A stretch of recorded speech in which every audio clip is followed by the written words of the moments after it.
Alors bonjour à toutes et à tous. Merci de nous rejoindre pour ce nouveau webinaire du Centre d'excellence iMind qui porte sur la conception des espaces adaptés aux particularités des personnes neurodiverses. La neuroarchitecture et le neurourbanisme sont des disciplines qui sont émergentes à l'heure actuelle et qui cherchent à mettre en lumière l'impact des environnements construits sur les comportements et le bien-être des individus. Ces disciplines nous invitent à réfléchir à l'adaptation nécessaire de l'environnement urbain et du cadre bâti pour favoriser l'autonomie, la qualité de vie et le bien-être des personnes qui ont des particularités cognitives, relationnelles et notamment également des particularités sensorielles. Donc, dans ce nouveau webinaire, nous allons explorer ensemble la façon dont ces disciplines peuvent transformer nos espaces urbains pour mieux répondre aux besoins des personnes ayant des troubles du neurodéveloppement comme l'autisme. On va tout d'abord s'appuyer sur les travaux scientifiques de Marie Pierron dans le cadre de son projet de recherche financé par une ANR, qui est un projet participatif, Autisensité. Et nous aborderons avec elle la question des spécificités sensorielles qui rendent nécessaire, entre autres, la création d'environnements calmes et apaisants. Lionel Tabaré, architecte, et Étienne Cassier, designer d'espace, discuteront ensuite des défis actuels ainsi que des solutions concrètes pour intégrer ces découvertes scientifiques dans la conception du quotidien architectural et urbanistique. Nous accueillons donc Marie Pierron, qui est ingénieure de recherche CNRS au Centre de neurosciences intégratives et de la cognition à Paris.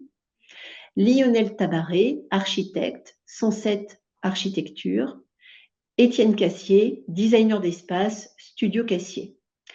Avant de leur laisser la parole, quelques mots habituels sur le déroulement de ce webinaire. Vous allez assister à une discussion d'une trentaine de minutes environ pendant les 3 intervenants et s'en suivra un temps d'échange. Pendant les présentations, je vous remercierai de bien garder vos micros coupés pour limiter les interférences. Si vous avez des questions pendant les présentations, nous vous demandons de les poser dans le chat ou d'interroger nos interlocuteurs à la fin des présentations. Pour finir, ce webinaire est enregistré et sera diffusé sur notre chaîne YouTube. Donc, si vous ne souhaitez pas que votre image apparaisse, veuillez couper également votre caméra.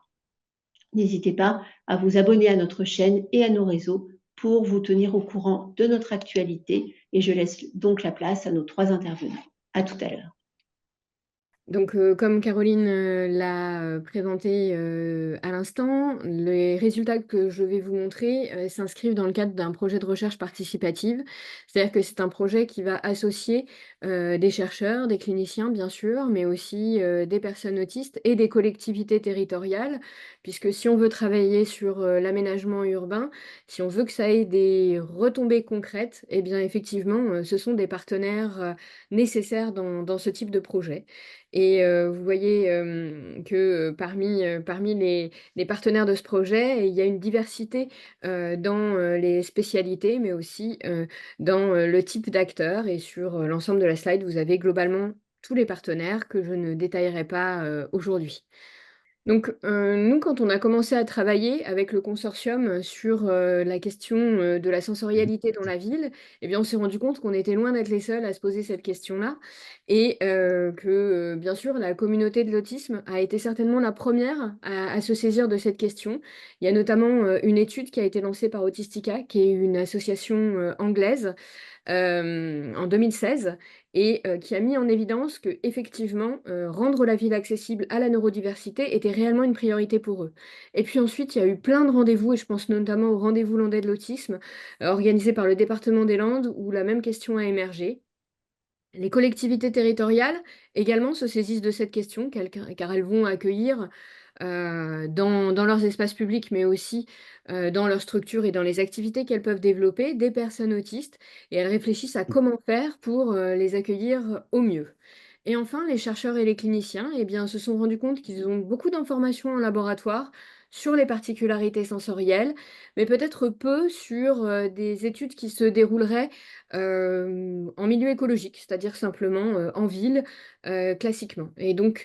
Et on s'est rendu compte qu'il y avait un manque, et c'est pour ça que nous, on a lancé Autis en Cité.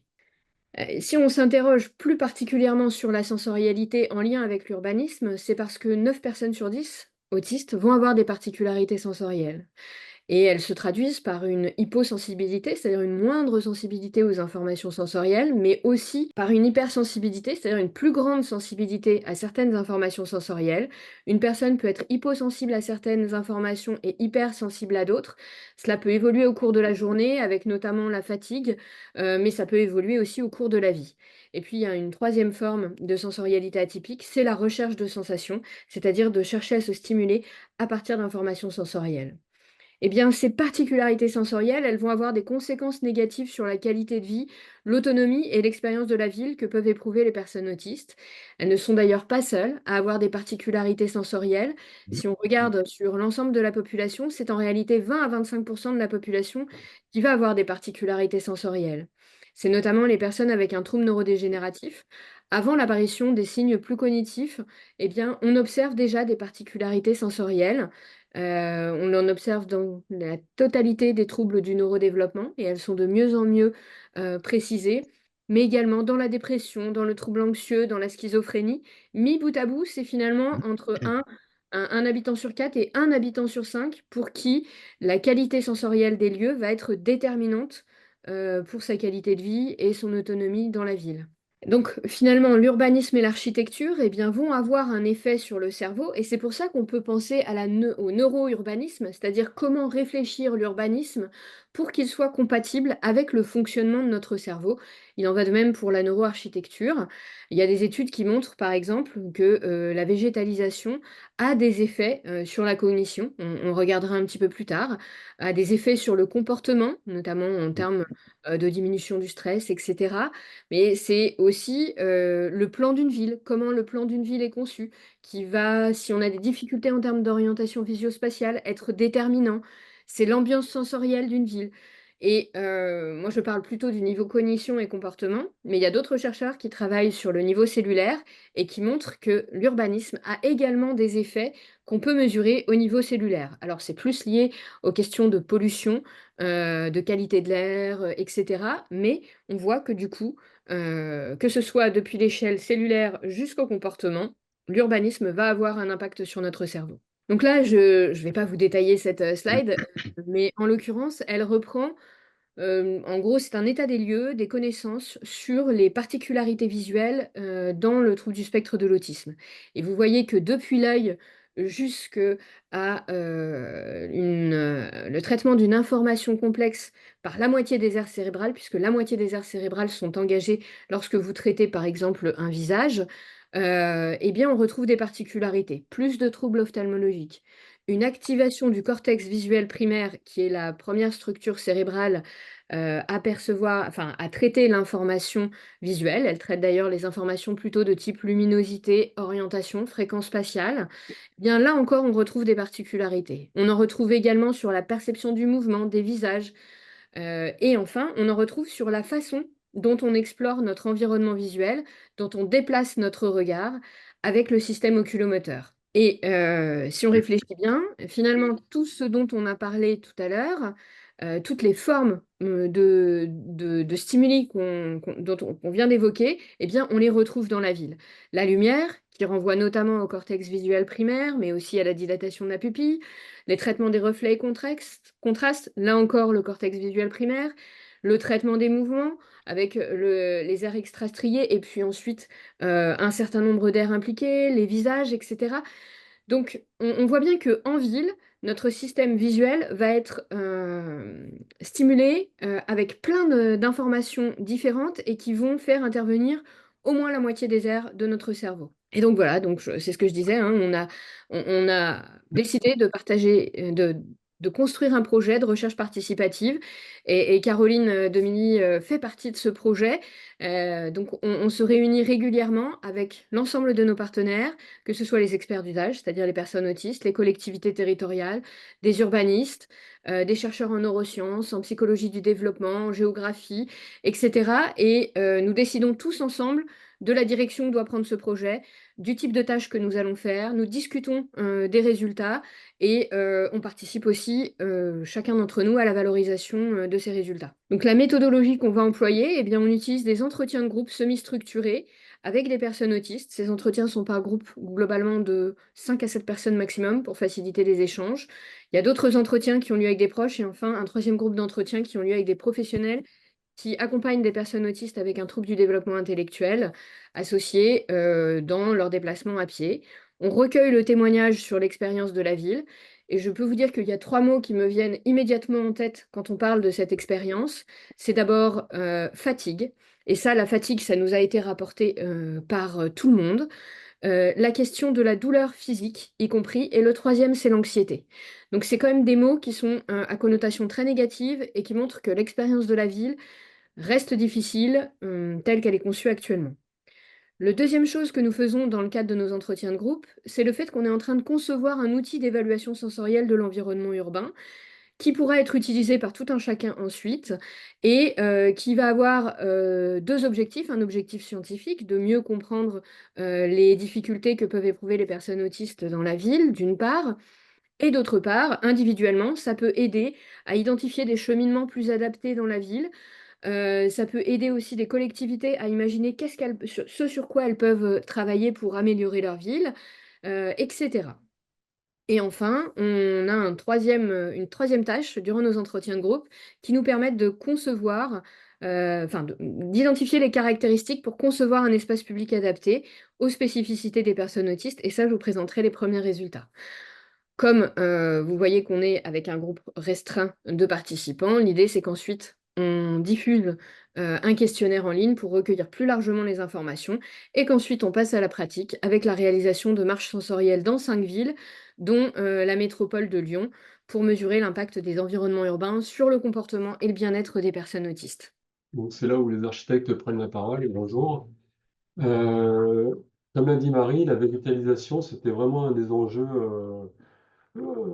très forts du projet, puisqu'il vient s'insérer dans un site hospitalier déjà très riche, et à la fin d'une place qui est quand même centrale à l'ensemble du site. Donc le projet qu'on va construire consistait à déconstruire le bâtiment sur la slide, il y a le projet, et venir s'insérer entre trois bâtiments, le A, le C et le B, pour former justement une nouvelle unité.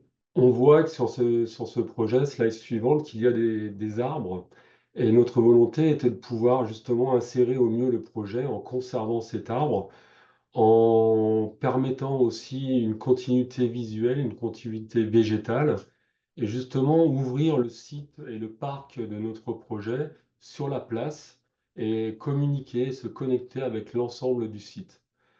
Donc ce bâtiment, quelque part, repoussait un peu les limites physiques du site, puisque la clôture est transparente, elle permet cette continuité visuelle, aussi bien des deux côtés, hein, depuis l'espace public jusque dans l'unité, et puis depuis pour les résidents sur l'espace public. Donc c'était une continuité, une connexion, pardon, physique et visuelle qu'on a voulu apporter. Et puis ensuite, on a voulu repousser ces limites. C'est la slide suivante. Il fallait que le projet soit tout de suite sensoriel, parce que justement, et pour pouvoir s'insérer dans l'ensemble des bâtiments, vous verrez, on a proposé une façade qui est une façade reflet qui permet de prolonger la végétalisation en ayant ce camouflage du reflet sur l'espace végétal qui est au nord du bâtiment. Ce bâtiment, on l'a voulu avec un accueil privilégié. Donc, bien évidemment, il vient se connecter à la place avec une desserte, un perron d'accueil.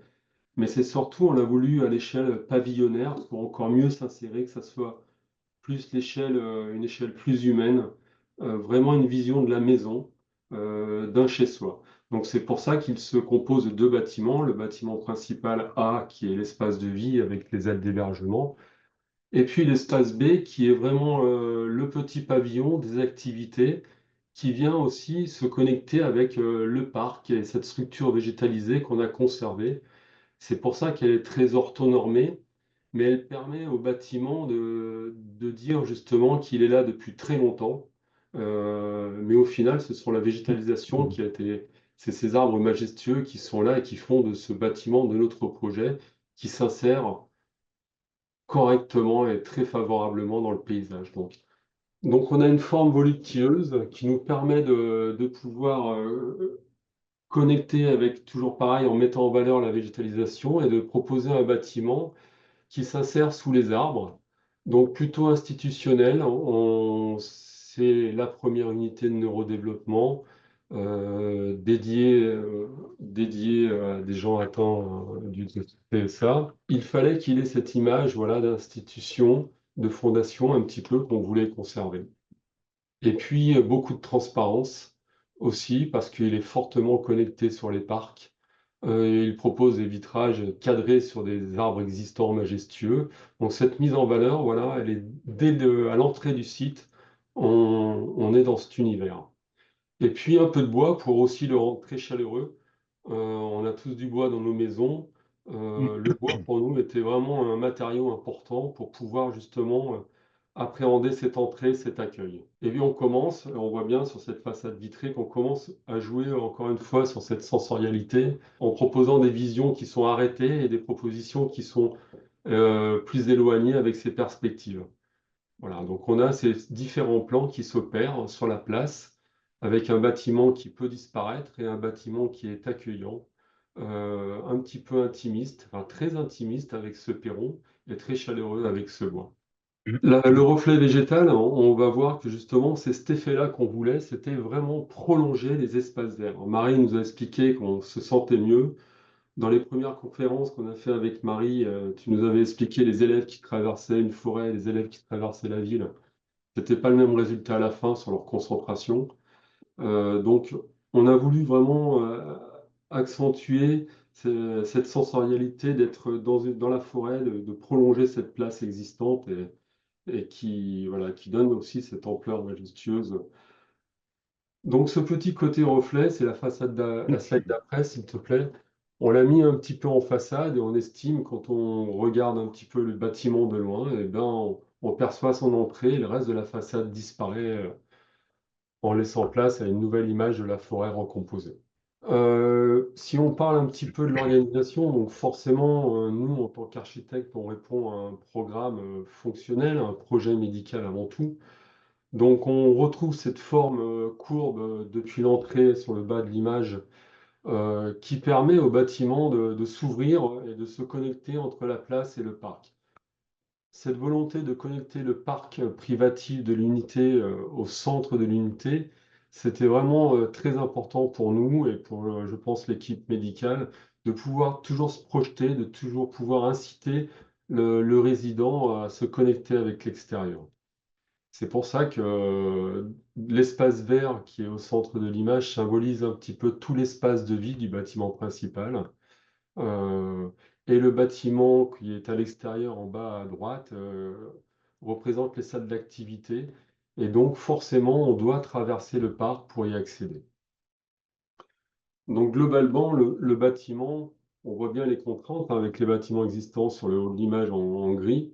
Euh, on fait qu'on a vraiment proposé deux ailes d'hébergement, puis un axe principal qui est l'espace de vie. Et justement, il sera disposé de manière à pouvoir accueillir une salle à manger, des terrasses couvertes, de nombreuses alcôves que je vais vous présenter, et puis un espace de soins qui permet une surveillance accrue et qui a une vue dégagée sur l'ensemble de l'espace de vie et des ailes d'hébergement de l'unité. Ce que je peux peut-être ajouter pour compléter le discours de Lionel, c'est une unité qui accueille 12 personnes à peu près autistes, 12 personnes adultes. Donc le programme qu'on a développé avec le professeur Demilly, justement, c'était un accueil complet, c'est-à-dire de jour et de nuit, donc avec un espace de vie et, euh, et un espace de vie et un espace de nuit. Voilà, mais c'était juste pour compléter Lionel. Ouais, mais c'est bien de le préciser, Étienne, parce que l'espace de vie est orienté vers la place, et puis l'espace de nuit est orienté vers des jardins plutôt privatifs, un peu inaccessibles, qui permet d'avoir vraiment une zone très calme et une zone de vie un peu plus agitée, bien évidemment. Donc, si on fait un petit zoom sur l'espace de vie, justement, le programme prévoyait un espace de vie un peu hall, très de grande hauteur, qui permettent vraiment une vie sur de la longue durée, on va dire, mais qui permet des points chaleureux. Donc, il fallait un petit peu donner des repères et puis proposer un espace de vie qui permette aussi une prise en charge individuelle de chaque résident. Donc, comme il y a une dizaine de résidents, on est venu disposer dans cet espace de vie des petits points orange qui simulent les lieux d'alcôve où les résidents peuvent venir se mettre un petit peu à l'écart du groupe, peuvent venir s'isoler un petit peu à l'écart du groupe tout en restant un petit peu connectés aussi, ce qui permet d'avoir cette continuité. Ce qui permet aussi aux soignants d'avoir des lieux vraiment spécifiques pour une prise en charge adaptée. Donc c'était vraiment cette volonté de travail qu'on a pu faire avec l'équipe soignante, de qualifier ces alcôves, qu'on a appelé ces alcôves, qui ont chacun un effet, un lieu, un axe sensoriel. Et c'est cet ensemble qui définit vraiment un espace sensoriel à vivre qui, vous verrez, où les dimensions sont peut-être, la troisième dimension n'est pas forcément perceptible, parce que c'est le dessin que j'ai derrière moi qui simule un élément du projet. Mais en tous les cas, on a voulu voilà, cette composition d'alcôve qui permet d'avoir des sous-espaces, qui permet d'avoir des prises en charge individuelles. Et toujours pareil, on a un repère visuel très fort qui est un arbre qu'on est venu planter au milieu de cet espace de vie. Il permet d'avoir un point de rendez-vous très, très lisible à l'ensemble des résidents. Ce qui est important aussi peut-être de souligner, la qualité de cet espace, c'était le lien du soin, qui est très central. C'est-à-dire que à qui s'adresse ce bâtiment, c'est à la fois aux patients, aux familles aussi. À l'entrée, on a un espace dédié pour les familles et aussi et surtout au personnel soignant, aux professionnels de santé. Donc voilà, il y a toujours ce côté de voir et d'être rassuré sur le process de prise en charge de soins. On va prendre des points spécifiques et les regarder plus particulièrement. Le premier, je dirais, élément dans l'espace public, mais même à l'intérieur d'un bâtiment, c'est la question de la lumière. Lorsque vous êtes dans la rue, c'est une question qui va être essentielle, y compris pour vos déplacements. Et ce dont on s'est rendu compte chez des personnes autistes, c'est que la dilatation de la pupille, elle n'est pas identique. Son temps de dilatation ne va pas être identique à celui des personnes neurotypiques. Et si cette dilatation, elle se fait plus lentement, il va y avoir donc plus de lumière qui va rentrer à l'intérieur de l'œil. Et quand vous discutez avec des personnes autistes, elles vous font souvent le commentaire du fait qu'elles ont une gêne visuelle quand elles sont à l'extérieur. Là, typiquement, j'ai pris un espace très ouvert avec un revêtement clair. Eh bien, ça fait partie des endroits sur lesquels on a eu des commentaires où ça pouvait aller jusqu'à la douleur qui était exprimée dans un espace très clair. Alors, je ne parlerai pas des solutions individuelles trouvées par les personnes autistes pour surmonter ces difficultés, parce que ça fait partie des choses sur lesquelles on travaille aussi dans le cadre d'Autisensité, mais là uniquement des résultats qui sont plus destinés à la collectivité. Et donc, parmi les propositions qu'on peut faire, c'est l'idée d'ombrager les trottoirs, une idée de réfléchir au fait que le sol ne doit pas trop réfléchir justement à la luminosité pour le moins gêner. Alors, une autre difficulté, c'est que du coup, ce type de sol, là, comme il y a sur la photo, il est plus adapté au réchauffement climatique. Et donc, l'idée, c'est d'avoir une forme de compromis entre une possibilité d'adapter l'environnement urbain à la fois au réchauffement climatique et à la fois aux spécificités visuelles des personnes autistes. Et l'utilisation de l'ombre fait partie des éléments qui pourraient être avantageusement utilisé.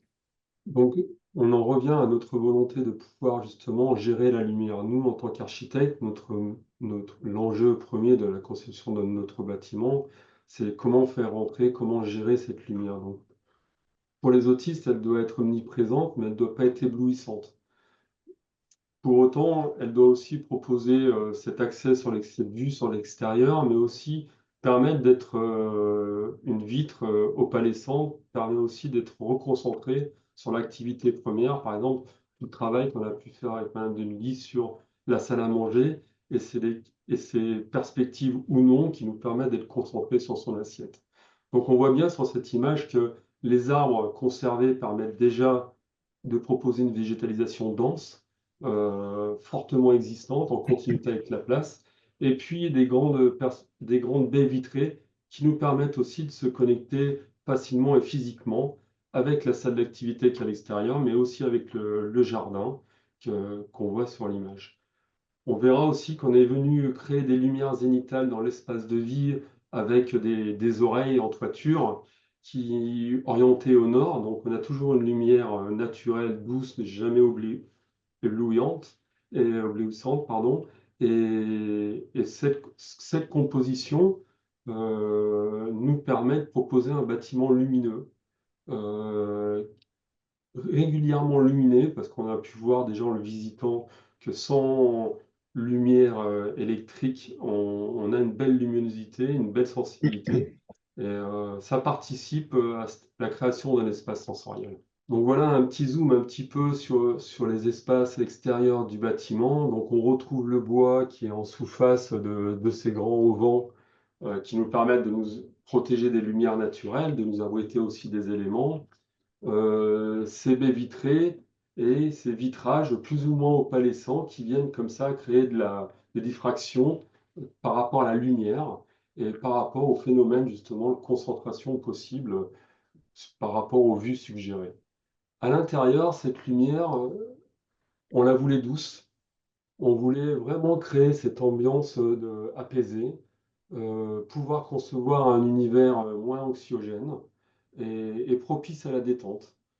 Donc, on est parti sur une ambiance chlorophylle, un univers très chlorophylle, qui est décliné de différentes manières, aussi bien au sol, aussi bien avec dans les élévations un arbre qui est le symbole, point de ralliement de l'espace de vie. Ces différentes alcôves, on voit sur l'image de droite qu'on a des alcôves qui nous permettront d'intimiser les espaces avec des fauteuils de relaxation. Donc là, les images sont un peu brutes, sans mobilier, sans coussin, enfin, sans mobilier à vivre.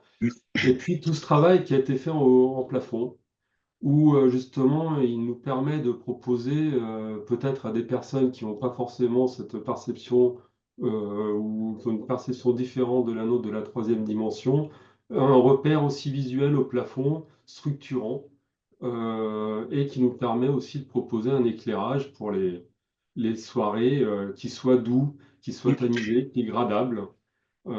Et une lumière naturelle qui est aussi omniprésente la journée par ces petites oreilles qui viennent s'harmoniser dans la charpente de bois. Et même la charpente de bois, j'allais dire, elle propose cette géométrie qui permet de cadrer aussi toute cette longueur, parce que c'est des espaces à vivre qui font pratiquement 100 mètres carrés. Donc il faut les structurer, il faut les redessiner dans une nouvelle dimension de perception. Tout ça est le fruit d'une collaboration, pas qu'entre architectes, c'est vraiment entre les futurs utilisateurs, les sachants, les recherches, enfin ceux qui sont dans la recherche. Et nous, à la fin, on arrive en essayant d'avoir quelque chose qui est expérimental, qu'il faudra peut-être faire évoluer, mais dont on sait que les résidents seront sensibles à ce genre d'espace. En effet, dans l'espace de vie, on est dans un espace plutôt qui reste dynamique et on verra plus tard qu'on a des zones un peu plus retranchées, un peu plus calmes. Et là, c'était quand même dans cet espace un peu plus bruyant, dynamique, d'avoir ces petits paravents de repli pour pas être totalement dans ces flux de circulation et de déambulation de différentes personnes.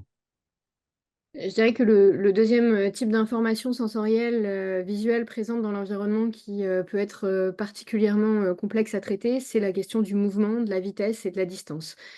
Et tout à l'heure, Étienne a évoqué justement les cheminements à l'intérieur du bâtiment, faits pour faciliter les croisements entre les différentes personnes qui l'utilisent.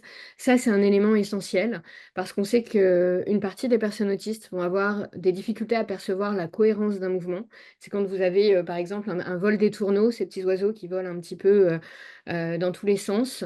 Là, la difficulté de percevoir le mouvement individuel d'un étourneau parmi l'ensemble de ces étourneaux, c'est le type de difficulté que peuvent éprouver les personnes autistes. Elles ont également des difficultés sur la perception des mouvements biologiques. Et à l'intérieur d'un bâtiment, vous allez forcément avoir des gens qui vont se déplacer. Ce qu'on appelle mouvement biologique, c'est le mouvement d'un être humain.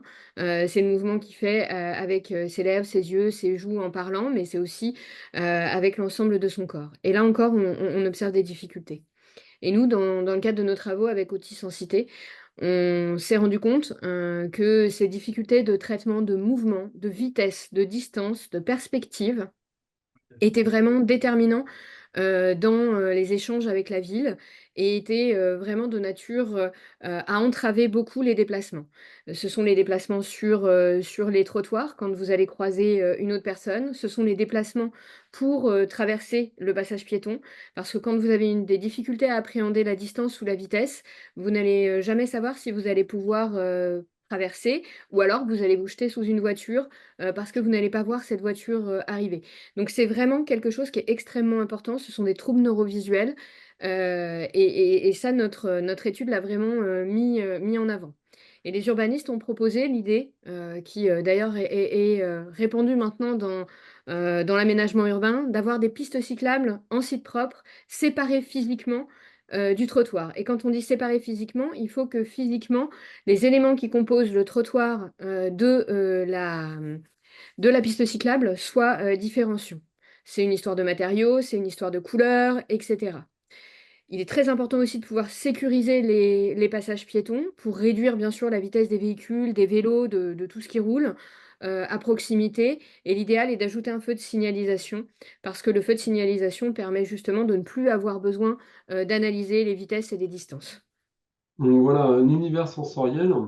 On a voulu pousser justement le concept jusqu'au bout, ou même dans la signalétique, où il fallait retrouver ces ambiances chlorophylles aussi. Donc on a un univers où on est plutôt dans une signalétique végétale et un univers où on est plus dans un élément, dans les éléments. Et Étienne, peut-être que tu prends un peu. Non, justement, on disait des espaces calmes traités par les volumes. Là, on se rend compte qu'on n'est plus sur des hauteurs de plafond à 6 mètres. On redevient oh, au fil de la déambulation du patient, c'est-à-dire de l'espace de vie, de la salle à manger, jusqu'à son lieu d'hébergement. On va dire, on redimensionne aussi l'espace pour que on se sente dans des dimensions un peu plus communes, peut-être. Et on a eu le côté ouvert et transparent sur l'extérieur, sur le paysage. Et là, en se rapprochant un peu de son hébergement, son espace privatif, on revient sur des notions un peu plus de l'ordre de l'habitat et aussi voilà, des rythmiques un peu plus, voilà, un peu plus cadrées pour permettre aussi de renvoyer, enfin, d'inciter ou d'envoyer un message de l'ordre de l'habitat, enfin, des choses plus communes. Notre projet, voilà, proposait On arrive un espace ultime de refuge, c'est la chambre où on peut s'isoler, être au calme, on est chez soi. Donc on a voulu avoir des chambres sur les jardins privatifs. Donc c'était vraiment, encore une fois, même à l'intérieur, même dans son lit, pouvoir se connecter fortement sur l'extérieur et proposer justement une banquette qui vient une banquette mobilier, une banquette bureau qui vient se mettre en façade et qui nous permet une assise sur l'extérieur, bah, propice justement à la relaxation, euh, pour pouvoir se projeter correctement et se reposer avec une vision et un cadre agréable. En effet, c'est aussi de développer les usages. C'est-à-dire que la chambre n'est pas fait que pour dormir. Il y a aussi, voilà, c'est aussi un espace de vie pour le patient un peu plus intime. Et l'espace a été dessiné par rapport à l'utilisateur de l'espace. C'est-à-dire que même par terre, s'il joue ou autre, il a la vue un peu plus basse. Il ne tombe pas sur l'allège d'une fenêtre. Voilà, il tombe sur sa banquette, il y a son bureau, un espace est marqué, l'espace de là où se positionne le lit est marqué par un autre sol. Enfin voilà, il y a des indications comme ça induites par la colorimétrie et par l'ergonomie générale de l'espace. Ça, c'était important et c'est vraiment avec les équipes de santé qu'on a pu développer ces usages et cette alcôve-là. Voilà. C'était très intéressant parce que c'est la première fois qu'on faisait des cadres, des cadrages différents sur une façade avec une fenêtre d'un bâtiment de santé. Euh, et on propose des visions et des perceptions et des sous-espaces à l'intérieur d'une chambre qui fait 21 mètres carrés. Donc ça, c'était aussi un des enjeux parce que proposer ces sous-espaces dans un petit espace, et ça structure les choses, mais ça marque aussi, c'est des marqueurs très forts. Quand on imagine qu'il faudra rajouter un lit et puis des coussins, voilà, il fallait structurer les choses. Donc j'ai beaucoup parlé du traitement visuel. Bien sûr, Lionel et Étienne, eux, on sont tout de suite allés sur le multisensoriel, mais simplement pour redire que dans l'autisme, on retrouve des difficultés de traitement et d'intégration lorsqu'il y a de multiples informations en même temps, et notamment dans un bâtiment ou à l'extérieur, ça va être le cas. On va devoir traiter la lumière, on va traiter le son des pas des gens qui arrivent, les voix. On va traiter les odeurs des végétaux, les odeurs corporelles, etc. Et donc, il faut réussir à intégrer l'ensemble de ces informations, les hiérarchiser pour avoir une représentation de notre environnement et pour pouvoir interagir avec celui-ci.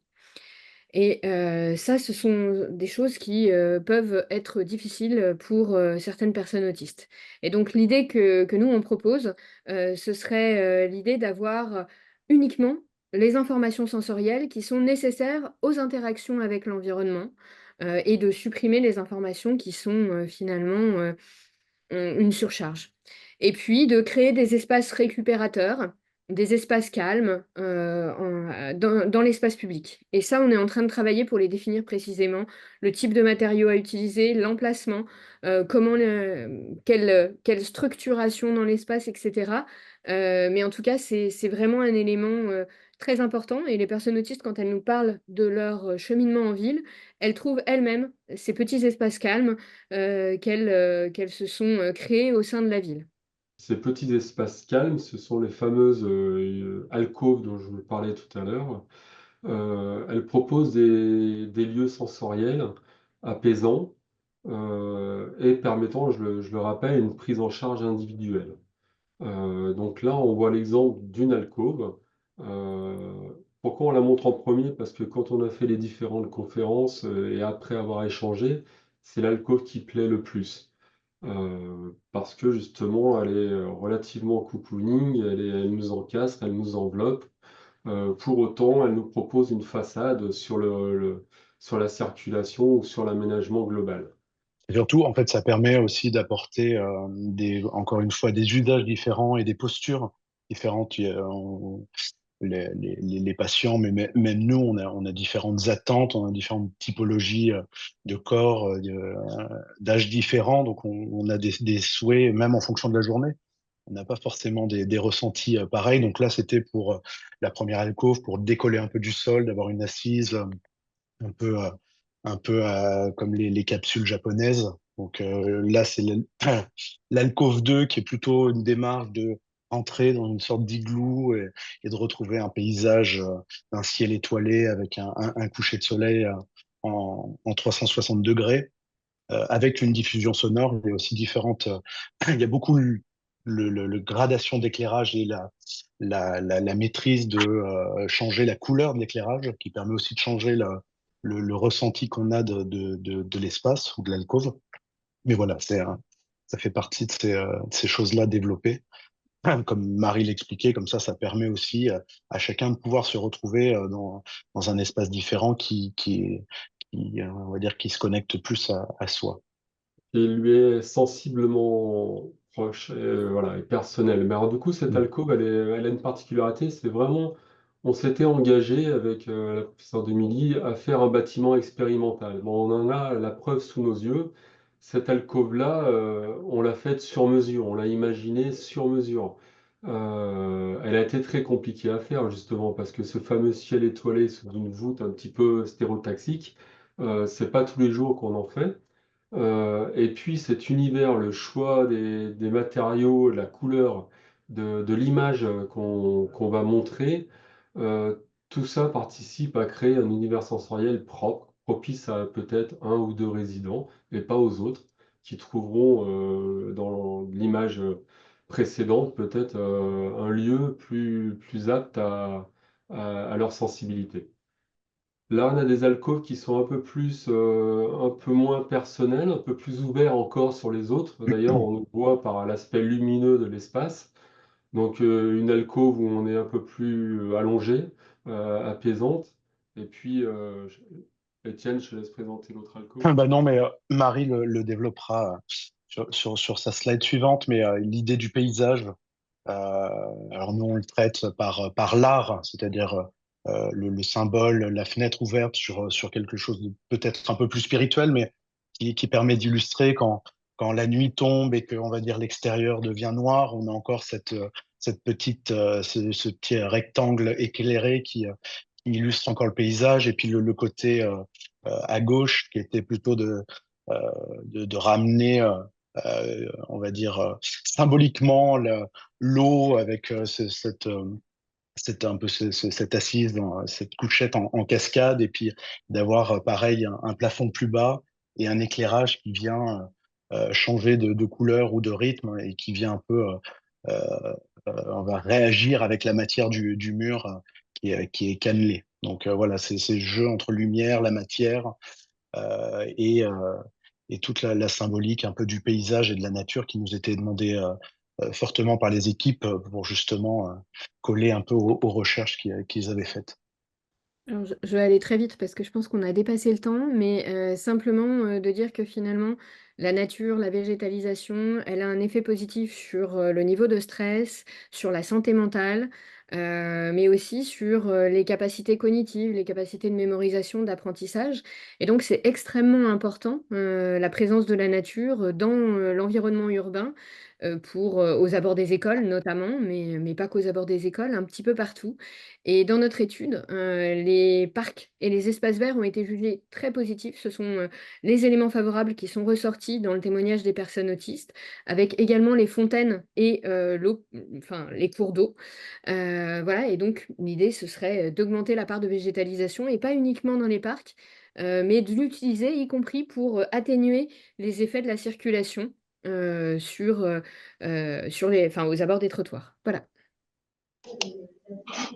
Donc nous, pour augmenter la végétalisation, on est venu rajouter une alcôve un petit peu particulière, c'est un espace serre, entre l'extérieur et l'intérieur, on est dans un entre-deux, et on en profite pour proposer justement un espace qui permette d'avoir une activité connecte à cette alcôve.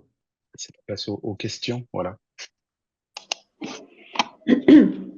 Alors, merci beaucoup à tous les trois pour cette présentation qui était très riche, et puis merci aussi pour nos collaborations, hein, parce que tant Marie du côté de la recherche que Lionel et Étienne du côté de la construction de ce bâtiment, ça a été quelque chose de très fluide, et je crois que c'est vraiment de ce triptyque chercheur, médecin, architecte qu'on arrivera vraiment à tirer des innovations qui vont toujours dans le sens de l'amélioration de l'accompagnement de nos patients. Alors, avant de laisser la parole aux personnes qui sont connectées, j'avais une première question peut-être pour Lionel et Étienne. C'est vrai que du côté de la médecine et de la recherche, on évoque de plus en plus la nécessité d'adapter les environnements aux particularités des personnes, avec tout un courant neuroarchitectural qui commence à émerger, qui est un petit peu plus ancien dans les pays du Maghreb, hein, puisque ça a commencé en Égypte et en Tunisie, et puis aux États-Unis, mais qui vraiment arrive avec force en France. Et la question de l'architecture est portée dans le débat public.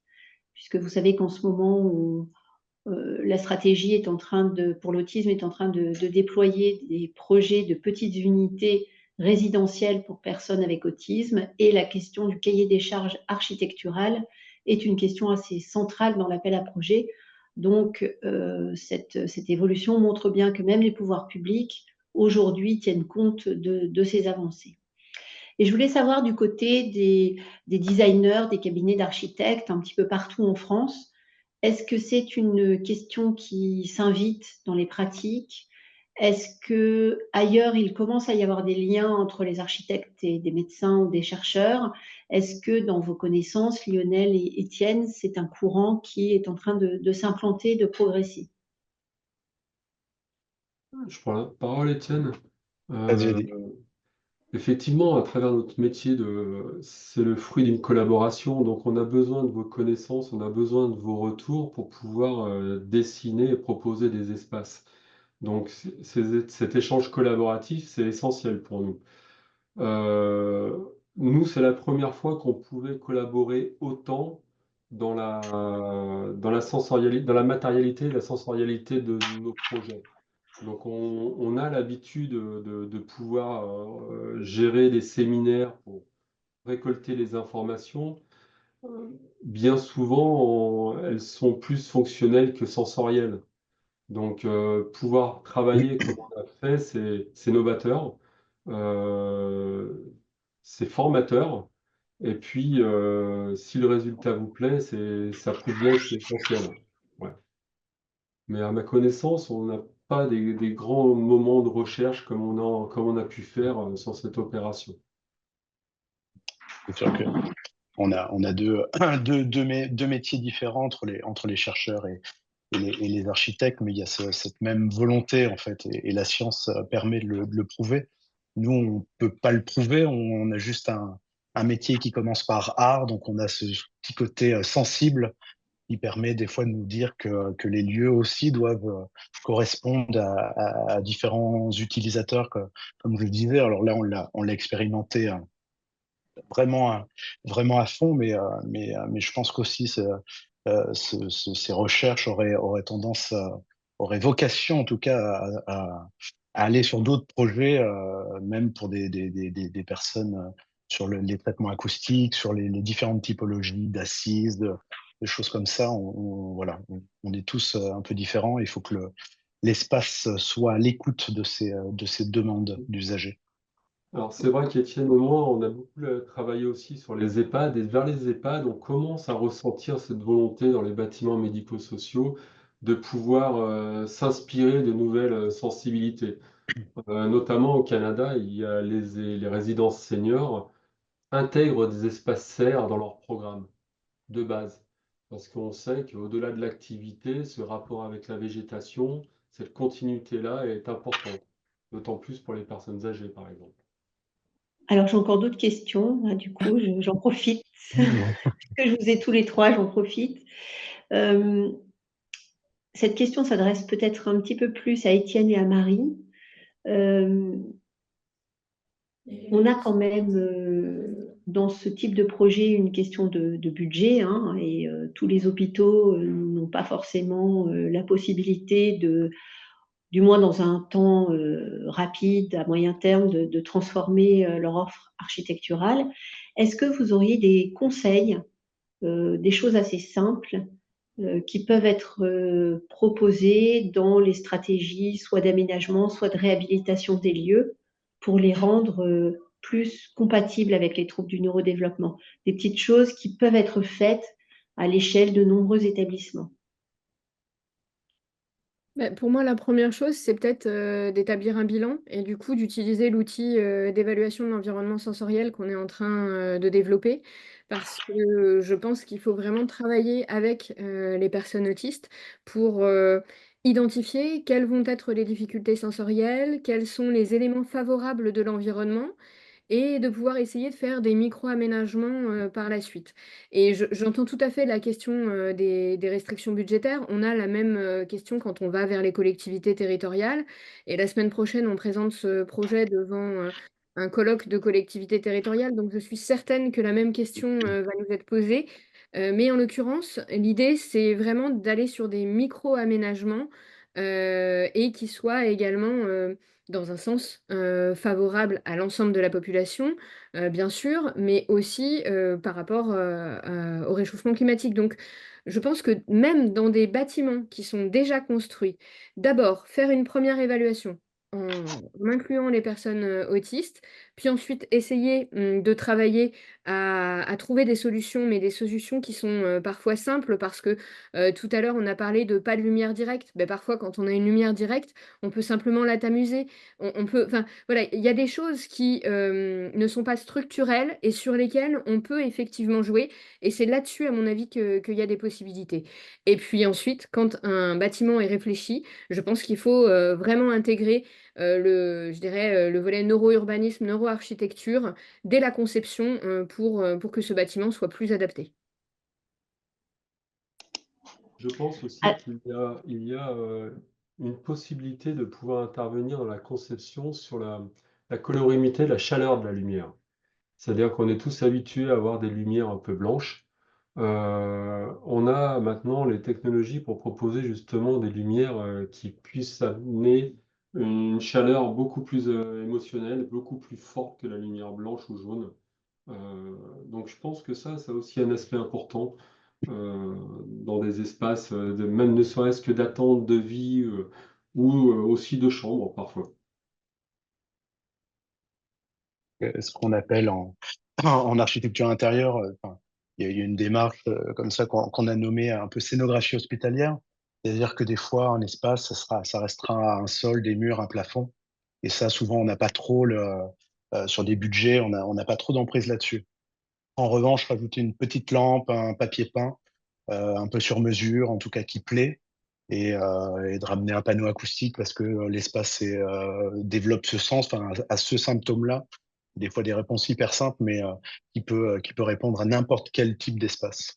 Après, on peut ajouter aussi qu'avec Jennifer Benetton et pour le Centre d'excellence iMind, nous sommes en train de développer une application qui est l'application Diversity, qui aidera à repérer des commerces, des lieux publics, des cafés, des restaurants, qui vont mettre en place des aménagements dédiés aux personnes avec troubles du neurodéveloppement. Donc, ça pourra aussi aider les personnes dans les semaines et les mois à venir à pouvoir mieux se repérer dans la cité, pouvoir trouver des endroits dans la vie publique et des endroits inclusifs qui offrent des aménagements particuliers. Dans les semaines et les mois qui viennent, une fois que le bâtiment sera fonctionnel, on organisera, je pense, des sessions de visite et de discussion autour de la neuroarchitecture pour permettre à ce type de projet d'essaimer dans le paysage français. J'ai vu aussi dans le chat qu'il y avait beaucoup de remerciements. C'est vrai que pour nous, ça a été une formidable opportunité de pouvoir mettre en place ce bâtiment. Et je pense qu'il est aussi important de remercier la direction du Vinatier, notamment la direction des services techniques avec Madame Mélie Michel, Monsieur Stéphane Bonnard, qui ont été extrêmement investis dans on va dire, la supervision technique de ce bâtiment pour l'établissement. Et puis remercier notre directeur Pascal Mariotti qui a beaucoup œuvré pour soutenir la jeunesse de ce projet.